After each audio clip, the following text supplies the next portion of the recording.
आदाब अर्ज़ है। एडीएन उर्दू खबरनामे में आपका खैर मकदम है। मैं हूं सिद्दीकी मोहम्मद अजहर। खबरों के सिलसिले को शुरू करने से पहले आइए डालते हैं आज की चंद अहम खबरों पर एक नजर। उद्धव ठाकरे के भरोसेमंद रविंद्र वाइकर के मकान पर ईडी के छापे के जिम्मे राब्ता वजीर संदीपान भुमरे का इशारती बयान। आखिरकार घाटी अस्पताल के दाखिली दरवाजे के अहाते के नाजायज कब्जात हटाए गए। अब खबरें तफसील से। ठाकरे ग्रुप के रहनुमा और उद्धव ठाकरे के भरोसेमंद रविंद्र वाइकर के मकान पर ईडी ने छापा मारने के जिम्मे सरपरस्त वजीर संदीपान भुमरे ने इशारती बयान दिया है। अब ईडीची जी धाड पडली ही कायदेशीर बाजू आहे। ठाकरे गट म्हणून धाड पडलेली नाही किंवा ईडीची चौकशी नाही, ही वायकर म्हणून ही ईडीची चौकशी चालू आहे किंवा अशा गटातटाच्या अशा ईडी चौकशी होत नसतात। कायद्याच्या बाजू आहे, त्या कायद्याच्या बाजू तपासते आणि काय असेल त्यातून निष्पन्न होईल। बरं, ते विरोधक म्हणतात की तुम्ही धाडी फक्त ठाकरे गटावर टाकताय, शिंदे गटावर टाकत नाही। ते असं थोडं, कोण म्हणलं शिंदे गट असं थोडं, याच्यात गटाचा संबंध येत नाही, याच्यात काही गट तट नसतो। ईडीला जिथं वाटेल तिथं ते चौकशी करतात, धाडी टाकतात, त्याच्यात काही गट वगैरे काही नसतात। आणि काही नसेल तर घाबरण्याचं काय कारण आहे? जर काही नाही होऊन द्या ना, चौकशी झाली तरी घाबरण्याचं काय कारण? उद्या फैसला आहे तुमचा, काय म्हणणं आहे? धाकधूक आहे का? आम्हाला अजिबात धाकधूक नाही, धाकधूक समोरच्याला आहे। कारण लोकशाहीत बहुमताला महत्त्व आहे आणि तुम्हाला सांगतो, पक्ष आमचा आहे, बहुमत आमचं आहे, धाकधूक त्यांना आहे। आता काही तास राहिलेले, धाकधूक त्यांना धाकधूक वाटेल। आम्ही तर तुम्ही बघता, मी सकाळपासून ऑफिसमध्ये, आता सुद्धा माझ्या मीटिंगा चालू आहे, त्याच्यामुळे आम्हाला धाकधूक वाटण्याचं काही कारण नाही। शिवसेना चीफ बाला साहेब ठाकरे के मुजस्समे के मॉडल को खतय्यत देने के लिए सरपरस्त वजीर संदीपान भुमरे ने 3 मॉडल्स पसंद करके इसमें से एक को खतय्यत देने के लिए आज मुकामी अराकीन की मौजूदगी में मीटिंग लेकर एक मुजस्समे को खतय्यत दी।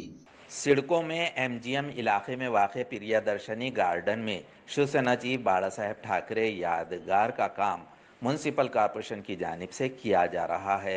इस मुकाम पर शिवसेना चीफ बाला साहेब ठाकरे का सबसे बड़ा खद्दे-आज़म मुजस्समा तैयार करने के लिए कॉरपोरेशन ने टेंडर निकाला था। टेंडर के साथ मुजस्समे के मॉडल्स एजेंसी ने 1 माह कबल कॉरपोरेशन में पेश किए थे।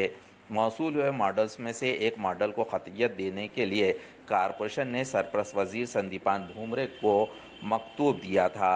इसके तहत 8 जनवरी को एजेंसी की पेशकश करने के लिए मीटिंग मुनक़िद की गई थी। इस मौके पर मुजस्समों के 8 मॉडल्स का मुआयना किया गया। इसमें से सरपरस्त वजीर ने 3 मॉडल्स पसंद किए। आज की मीटिंग में इन 3 मॉडल्स में से एक मॉडल को खतय्यत दी गई। पुतळ्याविषयी काल सुद्धा मी इथं आलतो, पुतळे बघितले आणि आज आपल्या पक्षाचे तिन्ही जिल्हा प्रमुख आणि प्रदीपजी जायस्वाल साहेब, मी, आयुक्त साहेब देशमुख साहेब आणि माजी आमदार सुभाष साबणे, आम्ही सगळ्यांनी या जे काही शिल्पकार आणि पुतळे ठेवलेले त्याची पाहणी केली आणि त्याच्यामध्ये एक पुतळ्याचा आम्ही सगळ्यांनी पसंती केलेली आहे। त्याची काही कलाकृती, काही डेमो काही आपल्याकडे आहे का? आहे, डेमो आहे, वर आहे, ठेवलेलं आहे वर डेमो। Okay okay okay. आणि किती दिवसापर्यंत पूर्ण होईल? कारण प्रत्येकाला एक आशा आहे। एक 12 महिने लागतील, 1 वर्षात हा पुतळा होईल। पण आता पुतळा फायनल झालेला आहे, कोणता पुतळा फायनल करायचा, काय करायचा, हे सगळ्यांनी आम्ही एकमताने ठरवलेलं आहे। गार्डनचं काम अगोदर पूर्ण होईल, पुतळ्याला थोडा वेळ लागेल, 12 महिने लागतील, पण आता फायनल झालं पुतळा। बरं, ह्या पुतळा निवडत असताना जे काही डेमो पीसेस होतात त्यापैकी आगळा वेगळा हा पुतळा काय नेमका तुम्हाला त्यात काय आवडलं? आगळा वेगळा म्हणजे आम्ही बाळासाहेबासोबत राहिलेलो आहे, लहानपणापासून आणि बाळासाहेबाचे म्हणजे स्टाईल वगैरे हे सगळं बघून आम्ही ते सगळ्यांनी फायनल केलेले. एक फायनल केला, 8 शिल्पकार आले ते 8 पैकी एक फायनल केला ना, त्याचा फायनल केला त्याला आणखीन आम्ही 2-3 बनवायचे सांगितलेले आणि ते 1 महिन्याभराच्या आत ते सुद्धा येईल आणि त्याच्यातून एक फायनल होईल. 12 महिन्याच्या आत पुतळ्याचं काम पूर्ण होईल. आखिरकार घाटी अस्पताल के इलाके में 100 से 150 मीटर अहाते में नाजायज कब्जाजात पर आज म्युनिसिपल कॉर्पोरेशन के नाजायज कब्जाजात हटाओ दस्ते ने कार्रवाई की। इस कार्रवाई में जुमला 17 नाजायज कब्जाजात दोपहर तक हटाए गए थे। घाटी अस्पताल के दाखिली दरवाजे के सामने के इलाके में 100 से 150 मीटर अहाते में नाजायज कब्जाजात पर म्युनिसिपल कॉर्पोरेशन के नाजायज कब्जाजात हटाओ वफ्द ने कार्रवाई की। इस कार्रवाई में जुमला 17 नाजायज कब्जाजात दोपहर तक हटाए गए। इस मौके पर चंद टपरियों के नाजायज कब्जे की इजाज़त ली गई थी, इस वजह से इन्हें नहीं हटाया गया। इसकी वजह से शहरियों ने म्युनिसिपल कॉर्पोरेशन वफ्द के खिलाफ नारेबाजी करते हुए कार्रवाई में रुकावट पैदा की। दीपावली से कबल म्युनिसिपल कॉर्पोरेशन ने गवर्नमेंट मेडिकल कॉलेज व अस्पताल घाटी के आसपास के 100 से 150 मीटर के तमाम नाजायज कब्जाजात हटाने का फैसला एडमिनिस्ट्रेटर जी श्रीकांत ने लिया था और अस्पताल का मुआयना किया था। इस मौके पर ट्रैफिक जैम का मसला भी ज़ेर बहस आया था। आखिरकार आज बरोज़ मंगल नाजायज़ कब्जाजात हटाओ वफ्द ने डिप्टी कमिश्नर मंगेश देओरे की क़यादत में घाटी अस्पताल के नाजायज़ कब्जाजात पर JCB चलाया। जिन्होंने कॉरपोरेशन से इजाज़त ली थी वो दुकानें और टपरियां छोड़कर बग़ैर इजाज़त की तिजारती टपरियां गाले इंतज़ामिया ने हटा दिए। दोपहर तक जुमला 17 नाजायज़ कब्जाजात हटाए गए थे। मुळामध्ये महानगरपालिकेने सकाळपासून ह्या परिसरामध्ये कारवाई सुरू केली होती। महानगरपालिकेचं म्हणणं असं आहे की इथं असलेल्या ज्या 20 दुकानं आहे त्यांच्यामुळे इथं कचरा होतोय, घाण होती, वेगवेगळ्या प्रकारचं म्हणजे अतिक्रमण वगैरे झालेलं आहे असं म्हणणं आहे। आमचं त्या मुद्द्याला वादच नाही आहे। जर समजा तो मुद्दा असेल तर महानगरपालिकेने त्यांची कारवाई करायची। मुळामध्ये विषय असा आहे की एक आयुक्त येतो तो निर्णय देतो की इथल्या अंध अपंग लोकांना दुकानं देण्यात यावी, दुसरा आयुक्त येतो तो ठरवतो की इथं दुकानं कोणालाच द्यायचं नाही आणि जर समजा द्यायचे नाही न्याय सर्वांना सारखा पाहिजे। या ठिकाणी असलेल्या 17 दुकानांना पाडण्यासाठी महानगरपालिकेच्या गाड्या येतात आणि 3 दुकानांना पाडणार नाही असं त्यांच्याकडे निर्णय असतो। माझा मुळामध्ये मुद्दा हाच आहे की असा भेदभाव कसा होऊ शकतो आणि मागच्या जुलै महिन्यामध्ये 21 जुलैला ज्यांनी अर्ज केला त्यांना परमिशन मिळते की तुम्ही दुकानावर इथं थांबू शकतात आणि ज्या लोकांनी मार्च महिन्यामध्ये 2023ला म्हणजे ह्यांच्या 4-5 महिन्या अगोदर अर्ज केला त्यांना परवानगी मिळत नाही। तर हा भेदभाव कसा आला हा सगळ्यात महत्त्वाचा प्रश्न होता। महानगरपालिकेच्या अधिकाऱ्यांनी चिरीमिरी घेऊनच यांना परमिशन दिली काही लोकांना आणि मुळामध्ये आता जर महानगरपालिकेने ठरवलेलं की ह्या दुकाना अंध अपंगांच्या होत्या, ज्यांना परमिशन दिली गेली त्याच्यातला अंध आणि अपंग नाहीच आहे। हा मुळामध्ये सर्वात महत्त्वाचा मुद्दा आहे। तर ह्या गोष्टीवर आता आम्ही त्यांना थांबून ठेवलेले। कारवाई जर होईल तर ती सर्वांना होईल, नाहीतर कारवाई होणार नाही हे आमचं स्पष्ट मत आहे। त्यानुसार अधिकारी इथून गेलेले, त्यांची मीटिंग वगैरे सगळं चालू आहे, तोपर्यंत आम्ही इथून सरकणार नाही। नाजरीन, अब वक्त हो चला है एक मुख्तसर से वक्फे का। वक्फे के बाद जल्द हाजिर होते हैं। देखते रहिए ADN उर्दू न्यूज़।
दिवाळी धमाका छत्रपती संभाजीनगरमध्ये प्राईम लोकेशनवर आलिशान 2 BHK row houses. Beed bypass road Satara परिसरापासून फक्त 200 मीटरच्या अंतरावर। हिवाळी पाटील लॉन्स पासून फक्त 400 मीटरच्या अंतरावर। आकर्षक किमतीत रो हाऊसचे मालक व्हा आणि आकर्षक बक्षिसे जिंका। किंमत फक्त 51 लाख पासून पुढे। विकसित क्षेत्रात अधिष्ठान आहे. वैयक्तिक रो हाऊससाठी प्रशस्त पार्किंग, त्याचबरोबर private garden, video door bell, सौर सिस्टीम. जागेचा पत्ता प्लॉट क्रमांक 14P 152425P, Beed bypass, Satara परिसर, छत्रपती संभाजीनगर, औरंगाबाद. खरेदीसाठी आमचा कॉन्टॅक्ट नंबर आहे 9860056488. सर्व बँक कर्ज उपलब्ध आहेत. अटी आणि शर्ती लागू. मस्त मास्क पहना रे तूने। Thank you sir. वो जान बचाने के लिए पहनना पड़ता है ना सर। रेडीमेड है या टेलर मेड है? ऑनलाइन ऑर्डर किया है सर। एक और है क्या? है ना सर। देना। बहुत मस्त लगे आपको। ये ना सर। सर ये ना भाई, जान बचाने के लिए बाइक चलाते वक्त सिर्फ खोपड़े पे मास्क पहनेगा तो खोपड़े को कौन बचाएगा? समझ गया सर। हेलमेट ऑनलाइन ऑर्डर कर, वरना हमेशा के लिए ऑफलाइन हो सकता है। Okay sir. ये ले। चल हम ये भी ऑनलाइन भर दे। हेलमेट पहने, ट्रैफिक नियमों का पालन करे, जिंदगी के सफर को सुरक्षित रखे। वक्फे के बाद आपका दोबारा इस्तकबाल है। वस्ती हल्का इंतखाब में रुकन असेंबली प्रदीप जायसवाल की खास कोशिश से इतवार को मिल कॉर्नर से लिटिल फ्लावर स्कूल तक 4 वे सीमेंट कंक्रीट रास्ते की भूमि पूजन तकरीब रुकने असेंबली प्रदीप जायसवाल के हाथों अमल में आई। वस्ती हल्का इंतखाब में रुकने असेंबली प्रदीप जायसवाल की खास कोशिश से इतवार को मिल कॉर्नर से लिटिल फ्लावर स्कूल तक 4 वे सीमेंट कंक्रीट रास्ते की भूमि पूजन तकरीब रुकने असेंबली प्रदीप जायसवाल के हाथों अमल में आई। इस रास्ते की वजह से इस इलाके में होने वाली ट्रैफिक जैम का मसला मुस्तकिल तौर पर हल हो जाएगा। इसकी वजह से शहरियों का सफ़र मज़ीद आरामदा होगा। इस मौके पर शहर चीफ विश्वनाथ राजपूत, नायब शहर chief Vijendra Jadhav, executive engineer Ashok Yerekar समेत दीगर म्यूनसिपल कॉरपोरेशन अफसरान, मुलाजिमीन और शहरी कसीर तादाद में मौजूद थे। राब्ता वजीर संदीपान भूमरे की सदारत में जिला मनसूबाबंदी कमेटी की मीटिंग मुनक्किद की गई थी। इसमें सन 2024-25 के लिए 1000 करोड़ रुपयों के मुजव्वज़ा खाके को मंजूरी दी गई। जिला मनसूबाबंदी कमेटी की मीटिंग जिला प्लानिंग हॉल में मुनक्किद की गई थी।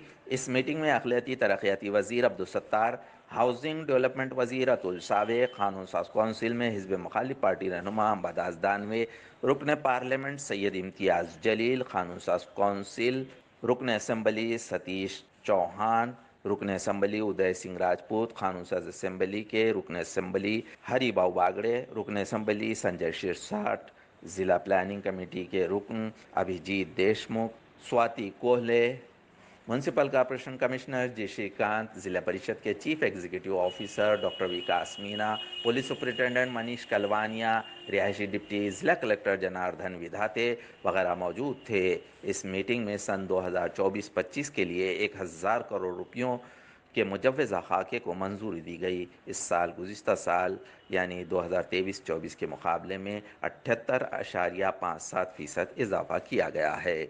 समाजी इंसाफ शोबे की अवामी बहबूदी स्कीमों की बेदारी अवाम में हो, इस नज़रिए से ज़िला इंफॉर्मेशन ऑफिस ने तैयार किए गए तस्वीरी रथ को सरपरस्त वजीर संदीपान भूमरे ने सब्ज़ झंडी दिखलाकर इस तस्वीरी रथ का इफ्तिताह किया। ज़िला सालाना स्कीमों के तहत ख़ास तबकों की स्कीमों की सन 2023-24 की समाजी इंसाफ शोबे की अवामी बहबूद की स्कीमों की मालूमात अवाम को हो, इस नज़रिए से ज़िला इंफॉर्मेशन ऑफिस एक तस्वीरी रथ यानी तस्वीरी वैन तैयार की है। इसका इफ्तिताह फल पैदावार वजीर नीज़ ज़िला के राब्ता वजीर संदीपान भूमरे के हाथों सब्ज़ झंडी दिखलाकर किया गया। इस मौके पर कानून साज कौंसिल के हिज़्ब मुखालिफ पार्टी रहनुमा अम्बादास दानवे, रुकन असेंबली रमेश बोरनारे, जिला कलेक्टर आस्तिक कुमार पांडे वगैरह मौजूद थे। महायुति हुकूमत की जानिब से तमाम रियासत में अमल दरामद किए जा रहे प्रोग्राम शासन आपल्यादारी हुकूमत आपके दरवाजे पर, ये प्रोग्राम इश्तिहारबाजी और इवेंट मैनेजमेंट का हिस्सा है। अमली तौर पर रियासत में शहरियों को इसका कुछ फ़ायदा हासिल नहीं हुआ है, ऐसा इल्ज़ाम हिज़्ब मुखालिफ पार्टी रहनुमा अम्बादास दानवे ने आयद किया है। महाराष्ट्रामध्ये आताच्या सरकारने ज्या पद्धतीनं शासन आपल्या दारी हा कार्यक्रम फक्त शोबाजी इव्हेंट, स्वतःच्या सभेला लोक येत नाही म्हणून सरकारी खर्चानं लोक जमा करणं आणि जनतेची कामं म्हणजे शून्य. आणि शासन आपल्या दारी जात असताना मला असं वाटतं शासनाचे कोणतेही उपक्रम नुसत्या घोषणाबाजीमध्ये अडकलेले. आणि म्हणून आम्ही आता एक जनाधिकार, एक हक्काचं एक ठिकाण, जनतेचा दरबार या ठिकाणी ज्या ज्या ठिकाणी शासन आपल्या दारी उपक्रम राबविला त्या ठिकाणी आम्ही जाणार आहोत. जनतेला आव्हान करेल की अशा ठिकाणी आपण मोठ्या संख्येनं यावं, आपल्या व्यथा, आपल्या समस्या, आपले प्रश्न मांडावेत. निश्चित शासन दरबारी या सरकारच्या छाताडावर बसून जनतेचे प्रश्न आम्ही सोडवल्याशिवाय राहणार नाही. पहिल्या कामाची सुरुवात, पहिल्या उपक्रमाची सुरुवात 10 जानेवारी रोजी मुंबईत शिवालयाचे शिवसेनेचे संपर्क इथून होते. सकाळी 11 ते 1 अशा पद्धतीनं हा उपक्रम होणार आहे. जनतेनं मोठ्या संख्येनं या उपक्रमाचा लाभ घ्यावा. निश्चित शिवसेना आपल्याला न्याय देईल. खबरों के सिलसिले को खत्म करने से पहले आइए डालते हैं आज की चंद अहम खबरों पर दोबारा एक नजर।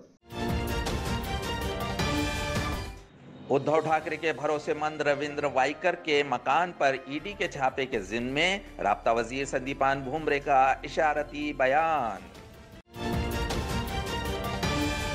आखिरकार घाटी अस्पताल के दाखिली दरवाजे के अहाते के नाजायज कब्जात हटाए गए। नाजरीन, ये थी आज की खबरें। कल दोबारा हाजिर होंगे चंद नई खबरों के साथ। देखते रहिए ADN उर्दू न्यूज़, आवाज़ हर दिल की।